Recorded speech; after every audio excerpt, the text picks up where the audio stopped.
we're reminded again that we are just creatures of dust. But we have in this earthen vessel a treasure.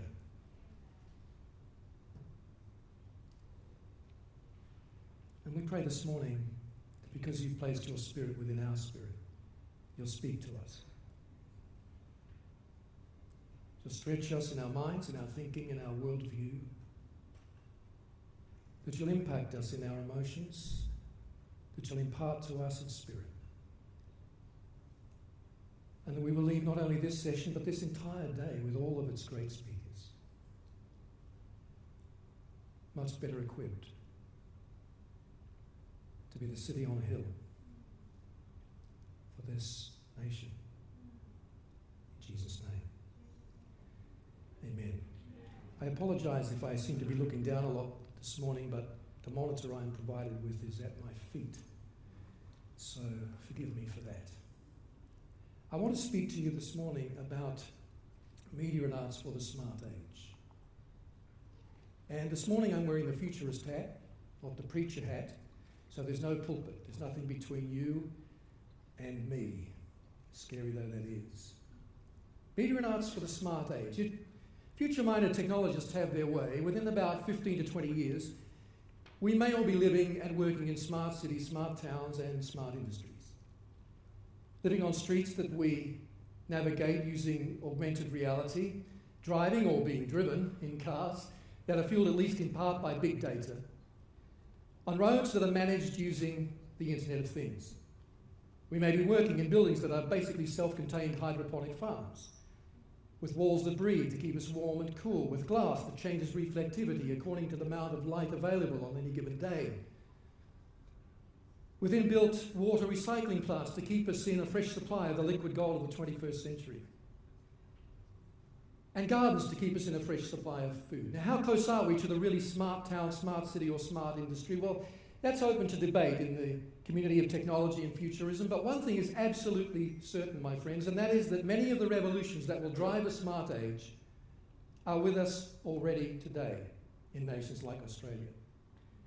One of them, of course, is the globalization revolution, driven in part by urbanization. 54% of the world now lives in cities. Every week we add 3 million people to the cities of the world. By 2030, 60% of India and 50% of Africa will be living in cities. And get this, the Chinese government expects in the next 20 years 230 million people to move into cities that don't even exist yet, but are being designed today. And it's not just about mega cities anymore, it's about mega regions. These are international pipelines of trade, of commerce, of innovation that are connecting major cities. And there are a number of these within the Asia-Pacific region. They're home today to an estimated 66% of economic activity worldwide and a whopping 85% of all the technology and scientific innovation going on in the world. The other great driver of globalization is migration. In 2015, 244 million people, 3% of the world's population, were living in cities outside their country of origin. I am one of them. Many of us are migrants because of economic factors. We're looking for better deals for business and family. But a growing number, as we saw yesterday, are refugees and asylum seekers, escaping one crisis or another on the earth. And that's hardly surprising in the age of Snapchat and Instagram and smartphones, where people can get a photo of life on our side of the tracks and say, I'd like a piece of that action, thank you very much. 80% of the world's wealth is still controlled by just 8% of its population. And we need migration in the developed world. I don't know how big the debate is in Australia, but I know in the UK and Europe there's been massive debates in the last couple of years about mass migration in particular and whether we want it. We need migration because our fertility rates, our birth rates in the West, don't match the replacement rate of the population. The replacement rate in any population, in theory, is 2.1 children for every woman. That makes sense. 2 kids to make up for the loss of mum and dad when they go. The 0.1 is just to accommodate child mortality rates. But in Australia, our replacement or our fertility rate is just 1.86 children per woman. In Europe, it's even worse. In Spain, it's 1.27. Every generation of Spanish people now is 40% smaller than the one that went before. The Italian president last year defined a date in the late 21st century when he said that Italy will die out if it doesn't start reproducing more children. And of course, management has to be employed when it comes to migration, because otherwise we're not inviting people into a system we can sustain. Globalization's made us more aware of the environmental situation. Do you know, even without climate change, we will need to find new ways to power our communities. In the UK today, I was telling the symposium that internet use alone accounts for 8% of our power output every year. That's the equivalent of 3 nuclear power stations, just on the internet. If we keep engaging with the internet in the UK at the rate we are now, within a couple of decades, we will be using the entire present UK power output on the internet. So we're going to have to find new ways of doing things, and there are some great developments. I won't go into them this morning, some other time. Globalization's opened up social enterprise. Social enterprise didn't exist as an entity or an idea just 15 years ago. Social enterprise is the natural turf of the church, and yet most of the church doesn't know it. The church is aware of charity, but social enterprise is different. It's businesses set up to solve problems in profitable ways. And as we work across Europe running civic events, we're encouraging churches and seeing it happen to build social enterprises. For social enterprises solve social problems, and as a result, bring favour with the political world. 70% of householders in Kenya today have a program called M-Pesa on their phones. Now, 2 social entrepreneurs decided there's a lot of phones in Africa, but not many banks. So they took old-style Nokia phones that we were using 15 or more years ago, and they put some new-style technology on them, which allows people to do basic transactions with their banks on old-school phones. 70% of Kenyan households have at least one person using that business. Not a charity, that social enterprise today. Because of globalization, we have a sharing economy. How many have heard of this? 7 people. I feel so encouraged by that. It's not really sharing, it's a new way of buying and selling, but we call it sharing because that sounds nicer. In London, in Berlin, in Paris, in New York, you can own anything from a car to an electric car to a bicycle. You've got them here in the streets now. We call them Boris bikes after Boris Johnson. You can own electric bicycles, apartments, rooms within apartments you can own in London now. Even education has gone shared ownership with the emergence of the MOOC, the massive open online course. Schools like Harvard and Stanford and MIT are finally discovering that online and blended learning are an adjunct to the more traditional kind. They're not a competitor.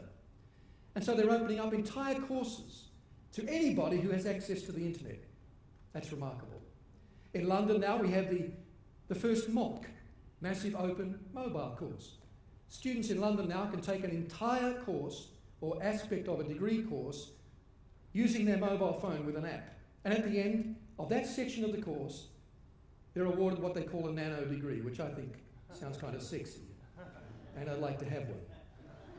Some people are taking the sharing economy a little too far. They're into hacking economy now. 73% of Americans, 80% of US businesses have been hacked. 770,000 Australian, ladies and gentlemen, have been victims of ID theft in 2014 alone, at an average cost of 4,000 Aussie dollars.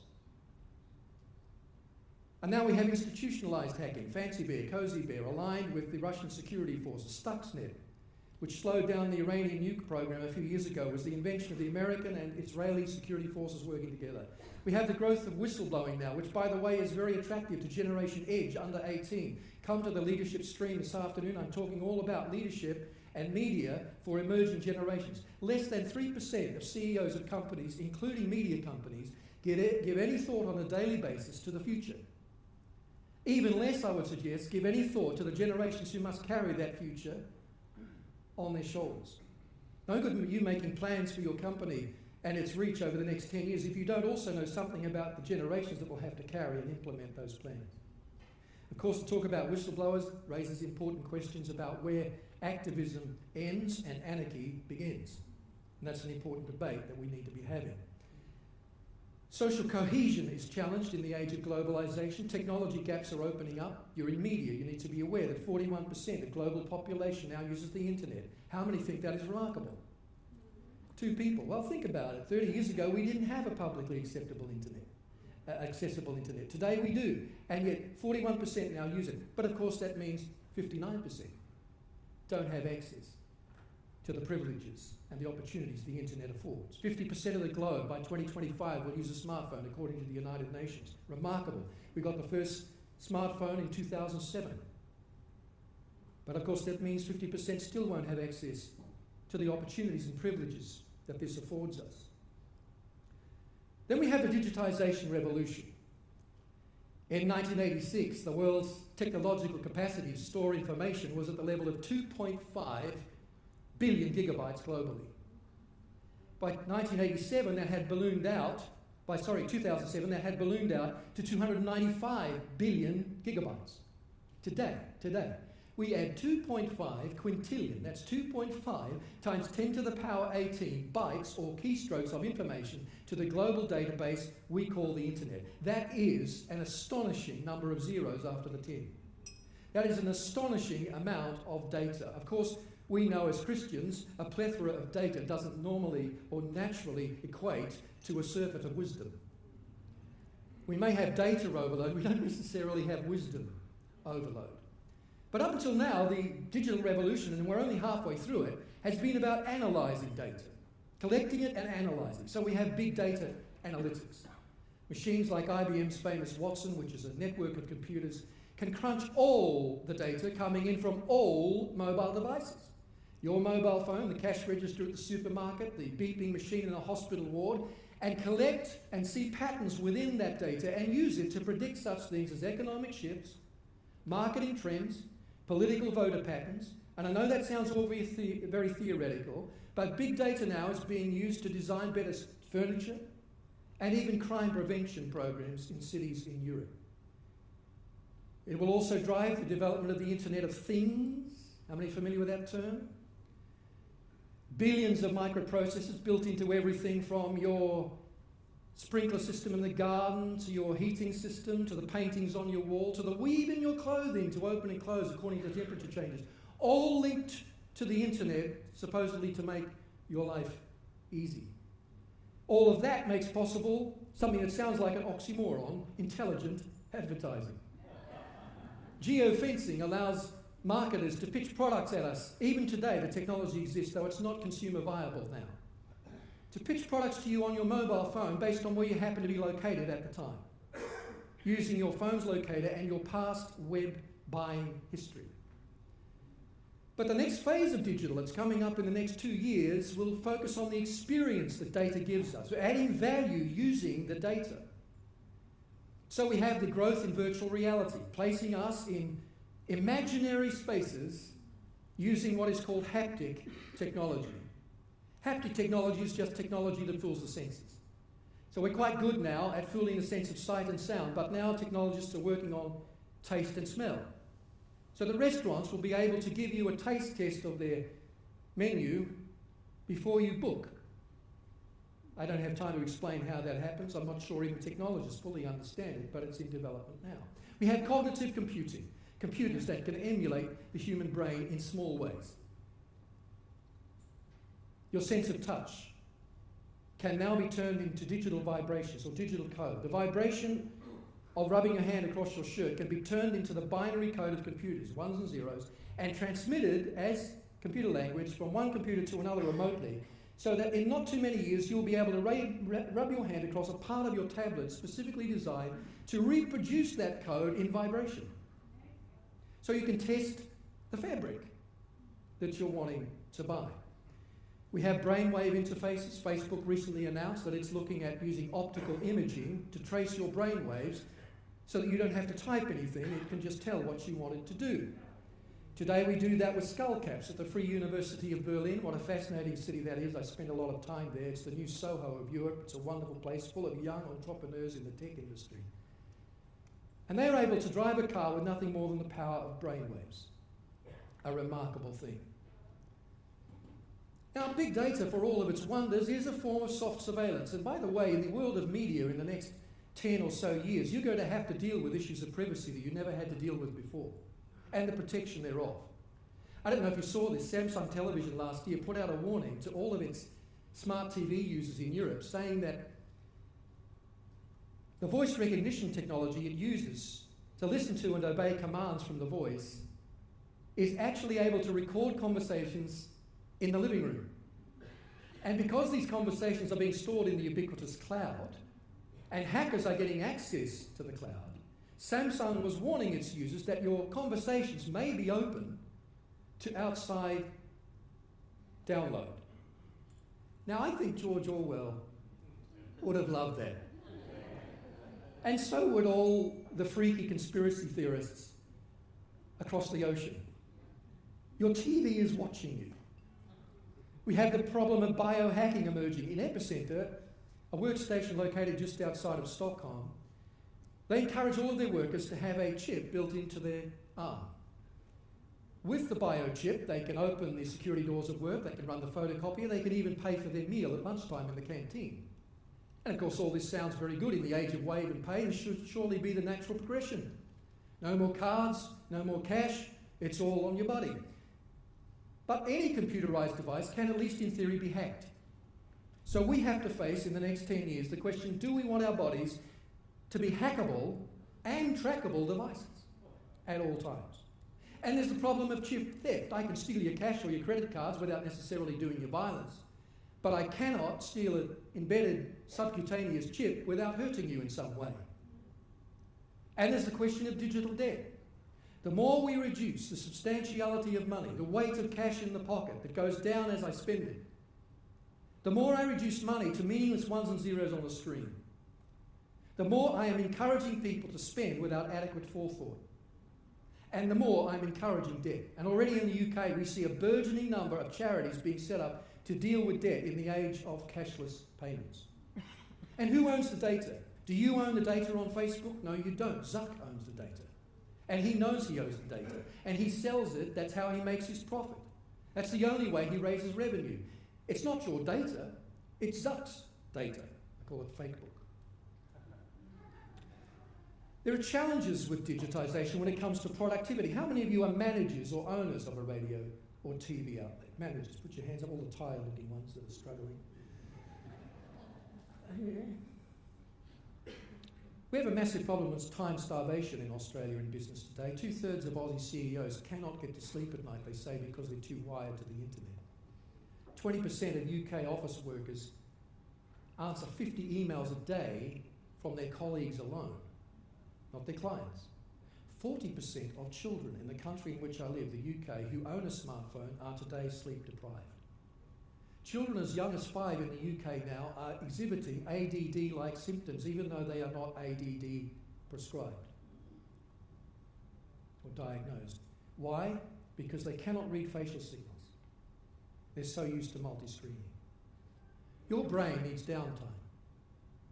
Without downtime, it can't assimilate what it's learning and build it into long-term memory. And if it doesn't build it into long-term memory, it can't produce benefits in terms of innovation later on. This costs business in the US between $31 and $40 billion a year, depending on which study you read. That's why Atos, the big technology services giant in France, has now banned all internal emails.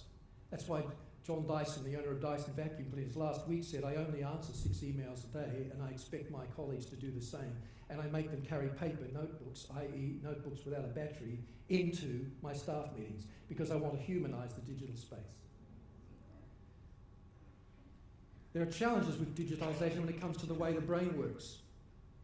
You say, what's this got to do with me? I'm a media thinker, a media presenter. Well, we'll come back to that. Absent presence. You've got 10 people in a room for a staff meeting. Only 6 of them are really there. The other 4 are mentally disengaged because they're tweeting under the table. One study in the UK last year found that 90% of people who do that are actually talking to people in the same room. Why don't we just talk? We have the problem of shallow think. There's evidence in the United States in a number of studies that because of multi-screening now, we are thinking broad and shallow, not narrow and deep. We know a little bit about a lot, but not a lot about a little. And I'm telling college students today, if you want to get ahead of the curve in terms of your generation and have market influence, you've got to learn to specialise in something. Have a large adjacent possible, a large body of ideas we talked about yesterday morning, but learn to specialise in something. We have transactional relationships with machines. My wife Davina and I have been married for 37 years. She's a woman of great patience. And as we developed marriage skills, we learned that we were in a transactional relationship. She will remember certain types of things better than I, and I will remember certain types of things better than her. Together we get it right now and again. It's transactional. We do that with machines. You don't remember what you learn on the internet anymore. You remember where you found it, and you rely on Pocket or Evernote to remember the material. And because it doesn't get, again, into your long-term memory as a human being, it cannot produce innovation. Because new ideas are always born out of connections with old ideas. We have the problem of the drug aspect. You know, in Revelation, where it talks about the last manifestation of Babylon, the last system of government without Christ. It says, the fall of Babylon, woe unto you, Babylon, by your pharmakeia, is the Greek word, by your sorceries in English, were the nations fooled, seduced. Pharmakeia is the word from which we get sorcery, but it's also the word from which, literally, we take pharmacy and pharmaceuticals. There's a drugging of a generation today, not just younger people, all of us, and it's not just in the form of illicit or illegal drugs or even legally prescribed medical technologies. It's all about technology itself. Every time we go into Facebook, Twitter, Instagram, a small dose of dopamine is released in the brain. Dopamine is the drug responsible for pleasure and wakefulness. The instant gratification of social media, little dose of dopamine. The anticipation of that response on social media, another like, another retweet, a little dose of dopamine. The fact that we get pieces of information on the internet which makes us anticipate and want more, another little dose of dopamine. The risk, will somebody not like what I just said on the internet? A little dose of dopamine. Now, it's not hard to imagine that if the little doses are enough to form big doses, you can become quite addicted to the social media process. And then we have the robotization revolution. Ladies and gentlemen, 15 years ago, Sony couldn't get a robot to walk. Now they can walk and run and play football and even greet presidents at trade fairs. If you go to Tokyo today to a mobile phone store, the first, quote, being you will encounter will be a social bot. A machine built with technology developed at Cambridge University, which can read your emotions through biometric signals and muscle movement and respond in kind. In fact, so great is the development in robotics today that the EU Parliament just a couple of months ago said that it is setting out laws to cover electronic personhood, robotic rights. That means that robots will be represented in legal cases as individual entities, in much the same way, by the way, as companies are today in parts of the world, represented as individual entities. There are people debating in Oxford University, where Sharon and I come from, not the university, but Oxford, debating a new school of philosophy called transhumanism. Maybe they're saying through advances in prosthetics, in nanorobotics, in biochip technologies, we will be able to see a day when human life is extended for very long periods, perhaps even indefinitely. This is the age of automation. That has important ramifications for the family. We're living in an age of deconstructionism when it comes to family.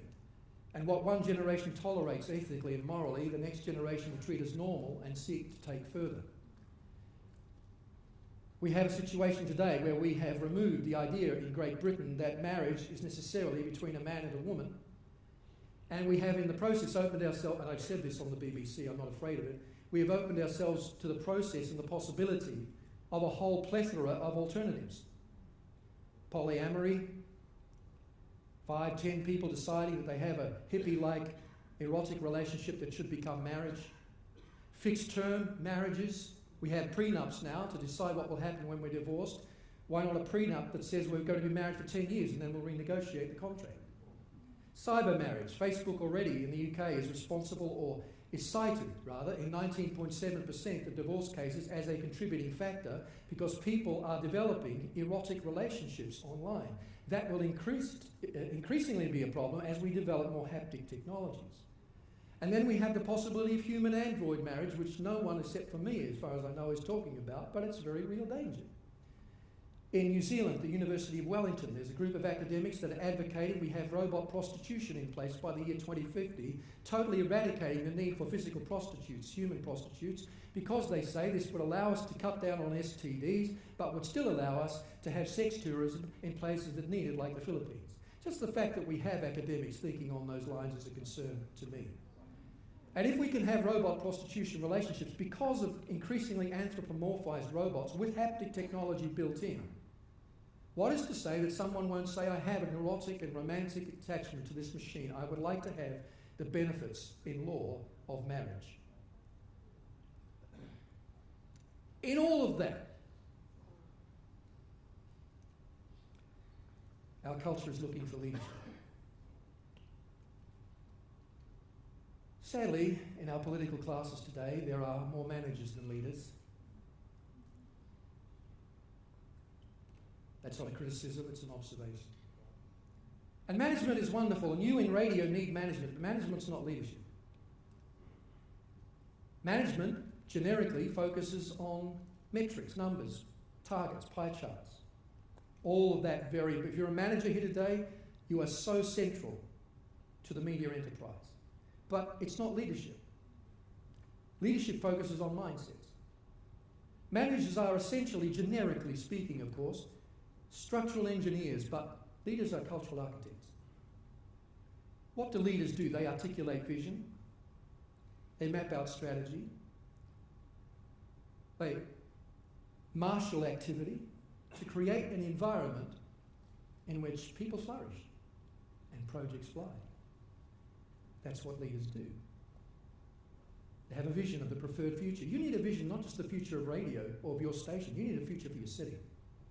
The most urgent question you can ask today is, what kind of city do I want to be living in 10 years from now, and how can I help produce that now, given what I had in my hands?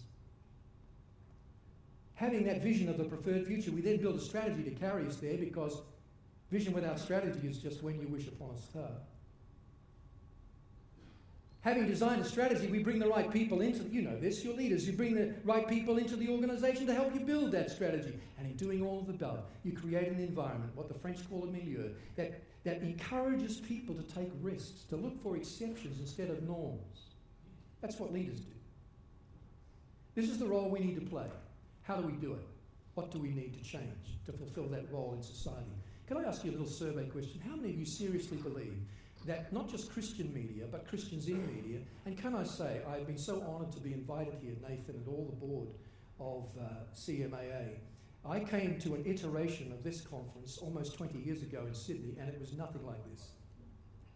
And I have been so blessed and so encouraged to see the sense of purpose and direction, which, by the way, does not exist in all Christian media facilities in some of the larger countries of the world. Is that right, Sherry? Absolutely right. There's a sense, not of false unity stamped in some sort of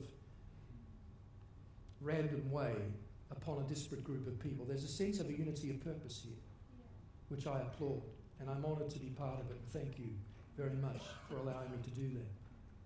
But I'd like to see Christians in media as well as Christian media. That's my passion, to see Christians in media joining with you, Christian media, working together. How do we provide? Do you believe we can provide the leadership that society needs?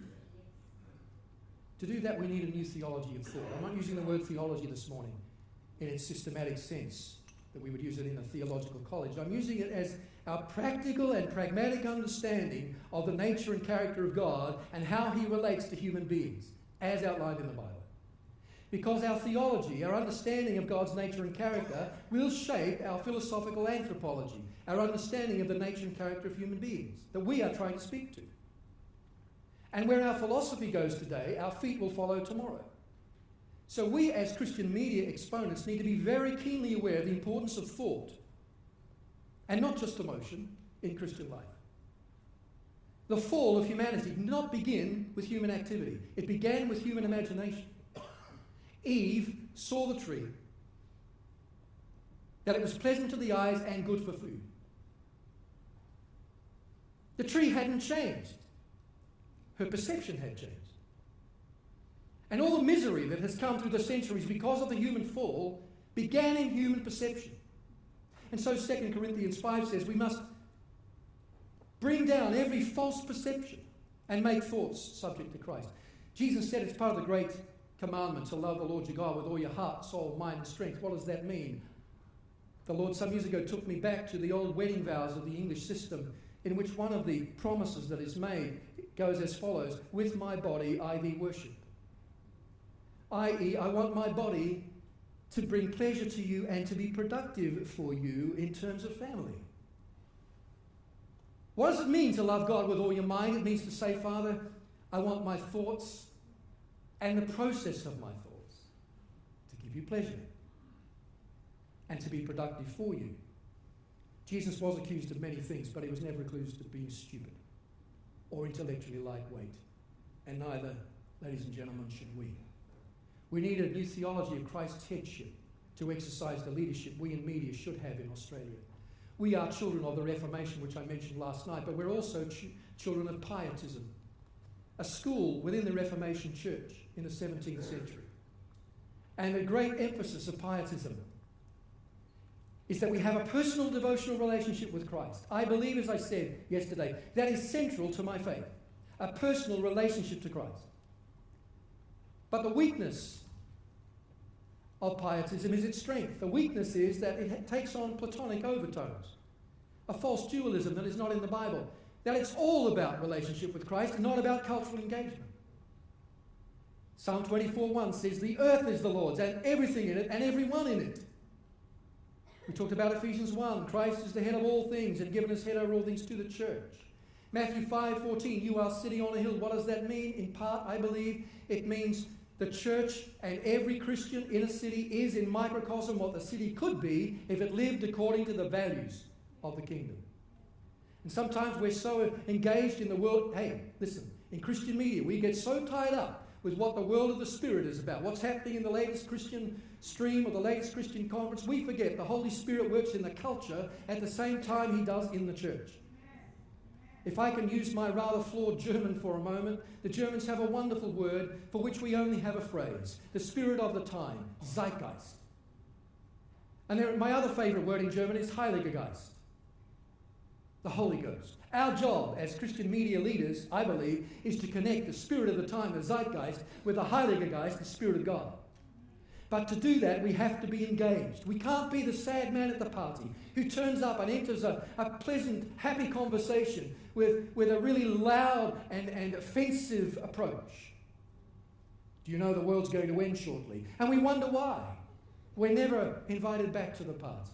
We need to engage the cultural conversation with curiosity. Do you believe that? We need a new theology of opinion because we live in the world of social media. And it's great, it gives us opportunities to collaborate over large distances, but it also leads to social disinhibition. Psychologists' word for when people do online what they wouldn't dream of doing offline. 2% of 2,000 Brits surveyed last year said, yes, I have in the last year insulted someone I didn't know online. Now that doesn't sound like much. 2,000 people, 2% of 2,000, but extrapolate that across the population of Britain, that's 2 million people. Insulting 2 million other people they've never seen and don't know. I believe in social media. I believe Christians need to be present there. I believe we need to have opinions. But if my opinion becomes an obsession, we have a problem. If I insist on what I've been calling in the media intellectual fascism, which is I deny to you a right I insist on for myself, the right of freedom of speech, only I have it, not you. If I don't understand that dissent is not the same as disloyalty and that a bigot is not someone who disagrees with me, then I have abused social media and turned it into anti-social media. We need to get our eschatology straight. Every one of the parables of Jesus in the New Testament about the second coming was about watchful stewardship, the management of present resources to achieve a future result. It's all about attending to the work here and now. Read the parables again with that in mind. In Luke 19, the most famous rendition of the parable of the talents, in the King James Version with which I grew up, how many others grew up with the KJV? There's that famous line, the master says to the servants, occupy till I come. And the word occupy there in Greek is a word we, again, recognize almost instantly, pragmatizeo. Be pragmatic. Make a profit. Do you know God is not just idealistic, he is pragmatic. He wants to see a measurable result when Christ returns for the investment he's made in me. So it's all about management of my present resources to produce a result. It's all about changed behaviour in the here and now. 2 Peter 3:11, knowing these things will come to pass, what sort of people ought you to be in holy conduct and godliness? Nowhere in the New Testament is the second coming of Christ presented as something that induces idle speculation. Who is the Antichrist? I remember, some of you will, when it was Henry Kissinger. Then it became Bill Clinton. Some people are still not sure about Hillary. Question is, why do we ask the question? It's not our business. When these things begin to come to pass, said Jesus, look up, your redemption draws nigh. I'm charged with looking for the real Christ, not the fake version. I'm not called to look for those who are left behind. I'm called to look for those who still might be included. So stop promoting conspiracy theories that have nothing to do with the New Testament. For God's sake, literally. Stop it. Don't promote them in your radio outlets. Don't promote them on your television stations. And if you say, well, the end times is my whole ministry, then I want you to know where that is in the Bible. It's all about changing my present behaviour in the light. When they asked Luther,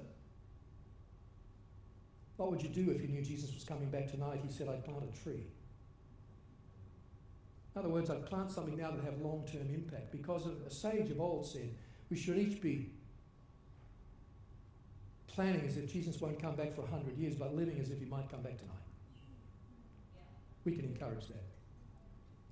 I'm going to talk about ethics in the session this afternoon. It's huge. We need a different theology of technology. We're not against technology, are we? Christians are often the first adopters and adapters of new technology. We're not against progress. We do draw the line at progressivism, which says all change is necessarily good change. We're not Luddites smashing the machines, but we will sometimes call for a limitation on present technologies because we haven't thought out their future implications yet. We challenge utilitarianism, the greatest good for the greatest number. That's not our thinking. We believe in the minority too. We believe in the individual. We are against ultra-pragmatism in technology, which says if a thing can be done, it probably should be done. If you can splice genes, maybe you should be doing that already without further thought. We need a new theology of opposition.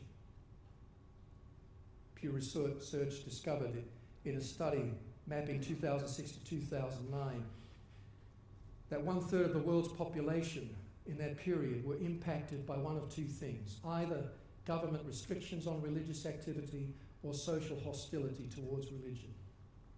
And a number of the countries that rated highest on the latter were in Europe. 80% of acts of religious discrimination are against Christians, according to the International Society for Human Rights.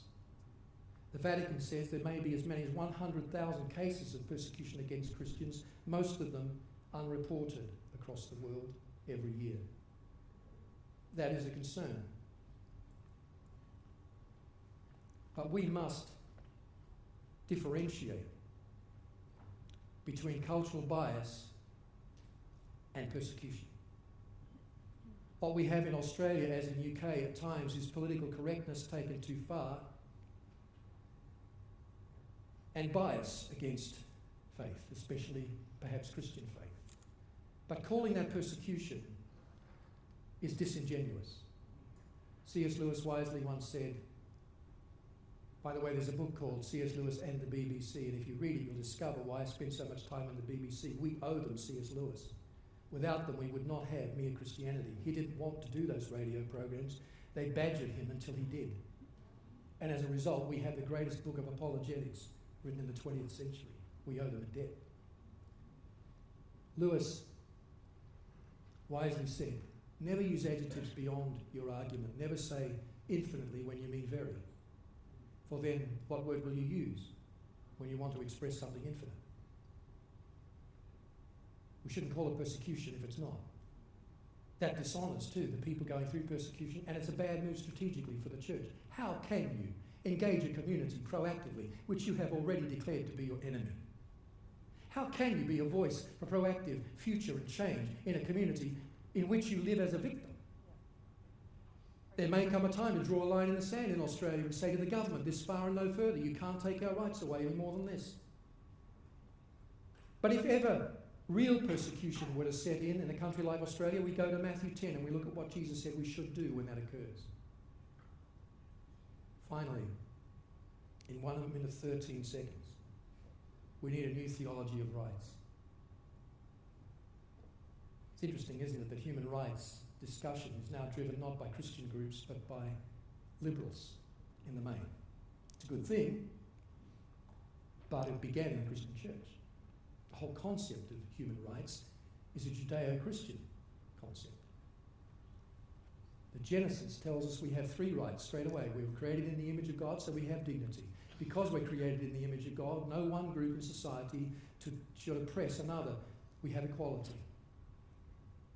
Because we have dignity and equality, we have freedom of conscience. The conscience in the Bible is wooed, it's persuaded, it's sometimes convicted, but it is never, I repeat, never bullied. I will not listen to, I don't listen to Christian television much anyway, but I wouldn't listen to any preacher on Christian television who appears to be badgering people into coming to Christ. That's an insult to the Lord that I serve. Thomas Paine in 1791 famously wrote the book, The Rights of Man, the first time this had been codified outside the church. He identified as a deist, not a Christian, that if we have inalienable rights, they come from our Creator at the point of our inception. Jefferson took up the same idea and built it into the American Constitution. I have rights as a human being, but they are protected and circumscribed by higher rights. If I go to the bank and I ask for a loan, and they grant me one, I have the right to use it for personal purposes. I have the right to enjoy the benefits of that investment. But my rights are only there because someone else has rights. The bank has a right to give or deny me a loan. The bank has a right to expect me to use that loan for righteous and legal purposes. The bank, what's more, has a right to expect that at the end of the loan period, I will show a return on the investment. Now, you can take the analogy too far, but God has rights. He has the right to allow me certain freedoms or deny me. He has the right to expect me to use them for righteous, godly purposes. He has the right at the end of the loan period, the end of my life, to expect an accounting and a return on the investment. My rights are guaranteed only because someone before me has higher rights. This drove Mother Teresa. This drove Martin Luther King Jr. This drove Florence Nightingale. This drove William Wilberforce. Micah 6:8. What has the Lord required of you? That you do justice, love mercy, and walk humbly with your God. If communism hadn't forgotten the last part, it might have had more success. You can't secularize human rights and still have human rights. So what's the takeaway this morning? Forward thinking is a cornerstone of cultural influence. Rapid change demands future casting and strategic thinking, and to engage strategically with the future, we need fresh thinking about Christ's headship, about our theology, particularly in the area of rights. Ethics, I'll come to this afternoon, that's very important. And our theology of opposition. And by engaging the future of the nation and city today, we can redeem aspects of the culture that have thus far been lost to the kingdom, honouring God and in the process, sowing the seeds of greater receptiveness to his gospel. Thank you very much for listening.